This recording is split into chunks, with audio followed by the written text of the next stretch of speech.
Hello everyone. तो आज हम करने वाले एन अवस्थी सर की जो जेईई मेंस और एडवांस की बुक आती है, आज हम इसका डिटेल में रिव्यू कर रहे होंगे। ए टू जेड आपको इस बुक के बारे में सारी चीजें पता चल रही होंगी। तो बिना किसी देरी के शुरू करते हैं। अगर आपको बाय चांस नहीं पता तो मैं बता दूं कि इनका जो 2023 वाला एडिशन है उसके साथ आपको 12 इयर्स के जेईई मेंस और एडवांस के फ्री क्वेश्चन पेपर्स की बुक भी देखने को मिलती है। तो ये एज एन एडेड एडवांटेज है। मैं इसकी ज्यादा बात नहीं करूंगा, इसमें जेईई मेंस और एडवांस के दोनों के क्वेश्चंस है बेसिकली। अब हम चलते हैं अपने मेन मुद्दे की तरफ। इसका आज हम ए टू जेड डिटेल एक एक चीज जान रहे होंगे। तो मैं बात करूं सबसे पहले इसके प्राइस की ही, तो इस बुक का वैसे तो प्राइस ₹648 है, लेकिन आप इसे बहुत ही ज्यादा डिस्काउंटेड प्राइस पे नीचे डिस्क्रिप्शन बॉक्स में दिए लिंक से खरीद सकते हैं। बाकी अब इसमें टोटल आपको 4 लेवल्स दिए हुए हैं। पहले इस बुक में 3 लेवल होते थे क्वेश्चन के, अब इन्होंने चौथा लेवल ऑफ क्वेश्चन भी ऐड कर दिए है। मैं पर्सनली 3 लेवल तक की बुक से तैयारी की थी। बाकी इसमें आपको चौथा जो है वो आपके इंटीजर टाइप क्वेश्चंस और न्यूमेरिकल टाइप क्वेश्चंस को इन्होंने अलग से ऐड कर दिया है। अभी वो एक देखने वाली बात है कि वो सेम ही क्वेश्चंस है या वो अलग है, वो मैं अभी आपको बता देता हूँ। बाकी इसमें टोटल आपको 11 चैप्टर्स में दिया हुआ है सारा सामान। और आपको ये आपको कम इस लग सकते हैं, लेकिन ये कम है नहीं, क्योंकि इन्होंने कुछ चैप्टर्स को 2 में डिवाइड किया। जैसे इक्विलिब्रियम काफी बुक्स में एक ही होता है, इसमें इन्होंने 2 में डिवाइड किया हुआ है। थर्मोडायनेमिक्स और थर्मोकेमिस्ट्री भी इन्होंने एक ही चैप्टर में दिया हुआ है। केमिकल काइनेटिक्स और न्यूक्लियर केमिस्ट्री को भी इन्होंने एक ही चैप्टर में कंबाइन किया हुआ है। इसलिए आपको टोटल 11 चैप्टर्स देखने को मिलते हैं। ये जो नई वाली एडिशन ऑफ बुक्स है, मेरे टाइम पे तो मैं 13th एडिशन से तैयारी की थी कि मैंने उसी से ऑलरेडी तैयारी करनी अपनी शुरू कर दी थी। बाकी अब हमारे पास 16th एडिशन और 14th 15th एडिशन ऑनवर्ड्स इनकी कलर्ड बुक्स आनी शुरू हो गई है। तो ये एज एन वैसे ही बच्चों वाली चीज़ है, एडेड एडवांटेज आपको मिलती है। हर चैप्टर से आगे आपको पहले ब्रीफ थ्योरी देखने को मिलती है, जिसमें आपको फॉर्मूला शीट्स वगैरह दे रखी है, जिससे आपका एक भाई क्लास में अगर आपने ऑलरेडी कहीं से पढ़ लिया तो आपके एक रिविजन सॉर्ट ऑफ के लिए एक अच्छी चीज़ हो जाती है। बाकी आपकी एक भाई थ्योरी हो जाती है, जो कि आपको अप्रॉक्सीमेटली 5-6 पेज में दी होती है हर चैप्टर में। ये 2 चैप्टर्स कंबाइंड है। स्टोइकियोमेट्री में आपका बेसिकली मोल कंसेप्ट और रिडॉक्स दोनों चैप्टर्स कंबाइंड है, तो ये थोड़ा लंबा चैप्टर हो जाता है। इसमें आपको 10 से 12 पेज की थ्योरी दी हुई है सबसे पहले, और फिर आपको लेवल 1 देखने को मिलता है। लेवल 1 में आपको बहुत सारे क्वेश्चंस दिए, क्वेश्चंस की कमी आपको इसमें बिल्कुल फील नहीं हो रही होती। अगर टोटल नंबर की बात की जाए तो इसमें आपको अप्रॉक्सीमेटली 200 क्वेश्चंस टोटल दिए हुए हैं।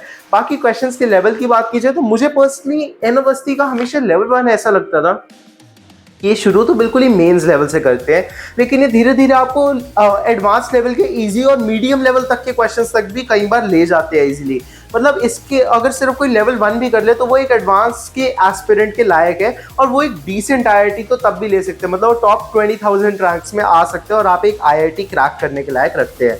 बाकी आपको लेवल 1 करने के बाद पहले लेवल 3 करना होता है, उसका मैं अभी आपको रीजन बताता हूँ। बाकी फिर लास्ट में हम जो आते हैं वो लेवल 2 होता है।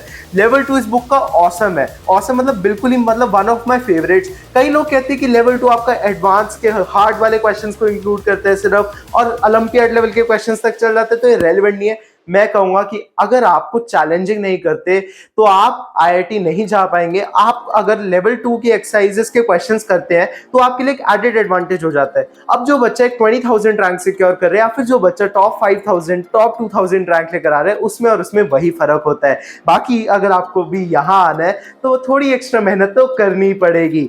बाकी इसमें लेवल 2 में आपको ज्यादा क्वेश्चंस नहीं देखने को मिलते, वो 1% भी कोई टेंशन लेने की बात ही नहीं है। आपको 20-30 क्वेश्चंस के अराउंड ही देखने को मिलते हैं, और वो चैलेंजिंग क्वेश्चंस होते हैं। तो वो ऐसे नहीं करने आपको कि टेस्ट फॉर्म में करने के आज तो मुझे 20 क्वेश्चन करके छोड़ने हैं। तो आपको मजे के लिए करने हैं कि आज मैं फिजिकल केमिस्ट्री की प्रैक्टिस करनी थी, मैंने 2 आवर्स बिल्कुल अच्छे वाले इजी और मीडियम लेवल के सवाल कर लिए। अब मैं आधा घंटा सिर्फ 2-3-4 सवाल ऐसे एन अवस्थी के लेवल 2 के करके देखता हूँ मजे के लिए। तो आपके ऐसे 35 क्वेश्चन है, तो वो आपने फॉर एग्जाम्पल 1 वीक में हर रोज 5-5 सवाल करके खत्म कर लिए बड़े इजीली। और इससे आपके जो कॉन्सेप्ट डेवलप होंगे वो इतने जबरदस्त होंगे ना। मान लीजिए इसमें आपको 6 से 7 स्टेप दिए हुए हैं कैलकुलेशन में करने के लिए, एडवांस में 4 या 5 स्टेप आएंगे, तो आप बिना थके क्वेश्चन को इजीली बिल्कुल मजे से कर सकते हैं। जहां बच्चों ने 2-3 स्टेप वाले किए होंगे तो उन्हें 4-5 स्टेप वाले क्वेश्चंस करने में थोड़ी मेहनत लग रही होगी, और उस टाइम पे एडवांस में बच्चों का कई बार इसीलिए मोराल भी डाउन हो जाता है कुछ बच्चों का। बाकी फिर आता है इसका लेवल 3, जो कि अगेन मुझे काफी अच्छा लगता है, क्योंकि इसमें सारे तरीके के क्वेश्चंस दिए होते हैं। इसमें लेवल 3 में सबसे पहले आपको कॉम्प्रिहेंशन टाइप क्वेश्चंस दिए होते हैं, जो कि अच्छे होते हैं। वन ऑफ माय फेवरेट दिए होते हैं फिर आपको मल्टी करेक्ट क्वेश्चंस। एंड मैं आपको कहूंगा एन अवस्थी अगर आपने स्पेसिफिकली कोचिंग मॉड्यूल्स के बाद करनी है तो आपको सिर्फ लेवल 2 करना है और लेवल 3 के मल्टी करेक्ट। लेवल 3 के मल्टी करेक्ट आपको मेंस लेवल के क्वेश्चन होते हैं, लेकिन इतने ज्यादा कंफ्यूजिंग हो जाते हैं वो मल्टी करेक्ट कि वो एडवांस लेवल के आपको लगते हैं कि आपको कई बार आप एक एक ऑप्शन मिस कर रहे होंगे। और मैं कहूंगा मल्टी करेक्ट जब आप कर रहे हैं तो लेवल 2 को जब आप कर रहे हैं तो मजे के लिए करिए, मल्टी करेक्ट जब आप लेवल 3 के लिए कर रहे हैं तो आप उसे एज ए टेस्ट की फॉर्म में करिए, +4 -2 पार्शियल मार्किंग के साथ। बिल्कुल खुद ही ऐसे ग्रेड कीजिए, आपको खुद पता चलेगा कि ये जो दिखने में आसान लगते हैं इसमें मार्क्स लेना उतना आसान नहीं हो पाता है। बाकी फिर आपको मैच द कॉलम देखने को मिलते हैं जो कि मैंने पर्सनली अपने टाइम पे बहुत ज्यादा नहीं किए थे क्योंकि मुझे रिलेटिवली थोड़े आसान लगते थे। बाकी असर्शन रीजन क्वेश्चंस भी एज सच जेईई में बहुत ज्यादा नहीं आते, तो आपकी ऑप्शन है, आप अगर करना चाहे तो कर सकते हैं, छोड़ना चाहे तो छोड़ भी सकते हैं। लेवल 4 जो है उसमें आपको सब्जेक्टिव क्वेश्चंस और न्यूमेरिकल टाइप क्वेश्चंस दिए हुए हैं। इसमें आपका पहले तो ये लेवल 3 में इंक्लूडेड होते थे, बट इन्होंने काफी सारे क्वेश्चंस को ऐड करके उसको एज अ सेपरेट लेवल ही बना दिया है। ओवरऑल हर चैप्टर में आपको 400 से 500 क्वेश्चन देखने को मिल रहे होते हैं सारे मिला के। क्वेश्चंस की कमी आपको बिल्कुल भी फील नहीं हो रही होगी। किन बच्चों को करनी चाहिए? क्लास 11th में जैसे ही आते हो तभी ले लो। जब आप 12th में है, 12th का हाफ हो गया, जब जागो तभी सवेरा, जब लेना चाहो आप तब लेके स्टार्ट कर सकते हो, जितना सॉल्व हो सके उतना सॉल्व कर लेना।